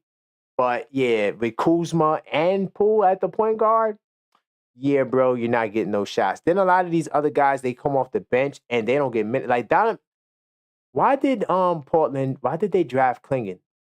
Could someone tell me that? Why did Portland draft Klingon? They could have got somebody. Well, they already got $1 million. Detroit, Portland, the Hornets, the Wizards. They don't know what the hell they doing. I'm sorry. I try to be nice. They don't know what they doing, y'all. Those organizations have no clue as to what the hell they're doing. They have no clue. I was listening to Walt Clyde, or was it Bill Peter? I can't remember who said it, but they said that, he was the 3rd pick. He was the 1st pick. He was the 5th. I'm like, dude, you drafted all of these high picks and you're trash? And then you look at OKC, who didn't get that many high picks. And look at what OKC built. They don't know what the hell they doing. Simple. But that's all I got for you guys, man. Give a round of applause to you guys, man, for rocking with me, man. This was a great pod. I'm tired, man. I had a long day. I got like 3.5 hours of sleep last night. So after this show, I'm gonna sleep well. I'm thank you for rocking with me. I'm gonna give a big salute to people in the chat. Knicks will be champs. Knicks Yak, salute to Knicks Yak. Of course, salute to the Knicks Tape Madness family. Sam, Coach was in here. I didn't see J Tap, but salute to J Tap. Salute to Well. By the way, Well, you have a comment. I gotta respond to your comment. You said hell no to Towns at the power forward. I'm riding with you. Yeah, I meant to comment on your comment. I was like, yeah, because you was one of the few people that was like, yeah, Towns should stay at the 5. Salute to Knicks Clear Celtics. Paris Thugger, thank you for the salute to you, Paris Thugger, New York City salute. Thank you for the super chats. I do appreciate it. I saluted Coach already. Salute to everybody. Andre Bryant. Salute to the outspoken introvert, Tony Stark. Salute to all you guys for checking me out, man. I do appreciate it. New York City salutes to all of you guys. Our next show will be Monday. This week inside the New York Knicks. I already got it scheduled, so you'll see it if you look into the live section. You can see all of the future shows that'll be up there. I think we might be good for another level-headed Knicks talk next Friday at the same time, 11:15, around that time. So, be on the lookout for some of the shows. Of course, we got the live play-by-play for the first NBA Cup game. That's going to be on November 12th. It's at Philly, and it's going to be on TNT. So you already know. Anytime the game come on TNT, ESPN, ABC, yeah, we're going to be here watching it together. So make sure you hit that subscribe button, hit that like button. And that's all for this pod. So until next time, let's go. Liberty. And Knicks. Let's go.